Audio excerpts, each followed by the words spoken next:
Je vous parle de l'homme qui a donné son nom à la Tasmanie, l'homme qui fut le premier homme à faire le tour de l'Australie. Il fit d'un continent une île. Je vous parle aujourd'hui d'Abel Tasman.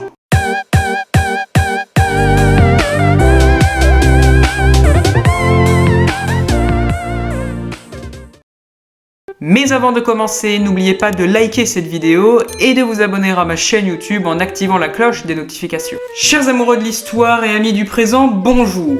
Durant des siècles, on a pensé qu'il y avait un continent austral dans l'hémisphère sud.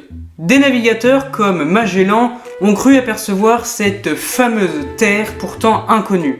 Depuis l'Antiquité, l'idée qu'une terre immense située dans l'hémisphère sud persistait. Et un voyage d'exploration eut lieu en 1642 par un certain Abel Tasman, un capitaine de la Compagnie des Indes orientales néerlandaises. Il réalisa alors le tour complet de l'Australie et cartographia ses côtes. Il montra ainsi que l'Australie n'était pas reliée au soi-disant continent austral. Il découvrit aussi la Nouvelle-Zélande et la Tasmanie, à qui il laissera d'ailleurs son nom.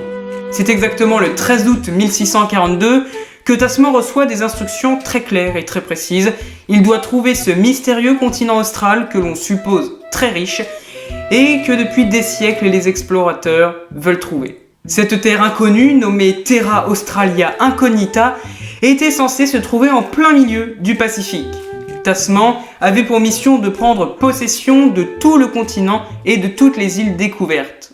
Au cours de son premier voyage, il navigue de Batavia, c'est l'actuel Jakarta, avec deux petits bateaux. Le Heemskerk et le Ziaen, dont voici des représentations. D'abord vers l'île Maurice, puis vers l'est.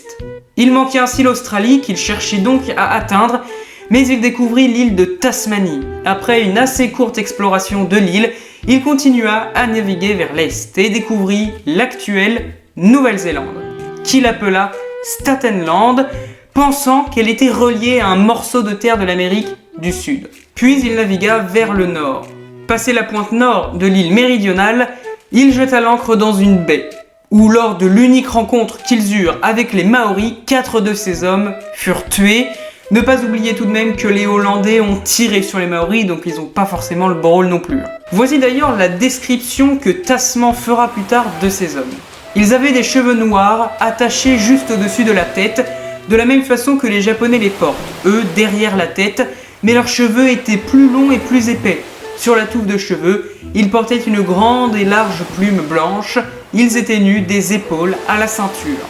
Il poursuivit ensuite sa route vers le nord, mais manqua le détroit de Cook, qui sépare ces deux îles. Il conclut que la Nouvelle-Zélande devait sûrement former qu'une masse de terre.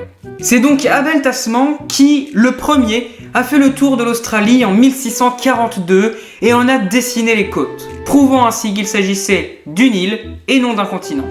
Mais que devient-il par la suite? Vous allez voir, c'est pas joli. Eh bien, en 1649, il est accusé d'avoir l'année précédente pendu un de ses hommes sans procès. Il a été suspendu de ses fonctions de commandant et il a dû verser une indemnité à la famille du marin. Et il va mourir simple marchand à l'âge de 56 ans à Batavia. J'espère que cette courte vidéo vous aura plu. N'hésitez pas à la liker, à la commenter et à vous abonner à ma chaîne YouTube en activant la cloche des notifications.